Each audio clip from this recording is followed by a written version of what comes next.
To New TV Telugu. ఆంధ్రప్రదేశ్లోని మత్స్యకారులకు రాష్ట్ర ప్రభుత్వం శుభవార్త అందించింది. సముద్రంలో చేపల వేట నిషేధ సమయంలో మత్స్యకారులకు అందించే ఆర్థిక భృతిని రెట్టింపు చేసినట్లు ప్రకటించింది. ఈ నిర్ణయం పట్ల రాష్ట్ర ఉప ముఖ్యమంత్రి పవన్ కళ్యాణ్ హర్షం వ్యక్తం చేశారు.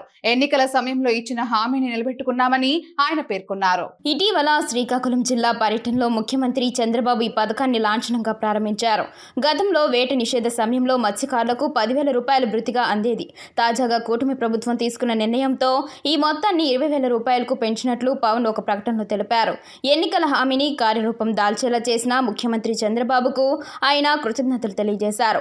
మత్స్యకారులకు ఇచ్చిన మాట నిలబెట్టుకున్నాం, వేట నిషేధ భృతిని రెట్టింపు చేస్తామని ఎన్నికల సమయంలో ఇచ్చిన హామీని సీఎం చంద్రబాబు నేతృత్వంలోని కూటమి ప్రభుత్వం నెరవేర్చింది అని పవన్ కళ్యాణ్ పేర్కొన్నారు. పెంచిన భృతి మొత్తాన్ని లబ్ధిదారుల బ్యాంక్ ఖాతాలో నేరుగా జమ చేస్తున్నట్లు ఆయన వివరించారు. ఈ పెంపుదల ద్వారా రాష్ట్ర వ్యాప్తంగా ఉన్న 129,178 మత్స్యకార కుటుంబాలకు ప్రయోజనం చేకూరుతుందని, ఇందుకోసం ప్రభుత్వం 259 కోట్ల రూపాయలను కేటాయించిందని వెల్లడించారు.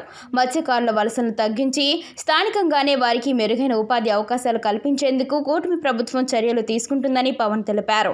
ఆంధ్రప్రదేశ్కు సుదీర్ఘమైన సముద్ర తీరం ఉందని, ఈ తీర ప్రాంతాన్ని అభివృద్ధి చేయడం ద్వారా మత్స్యకార కుటుంబాలకు ఆర్థిక భరోసా కల్పించే దిశగా ప్రభుత్వం అడుగులు వేస్తుందని తన ప్రకటనలో స్పష్టం చేశారు.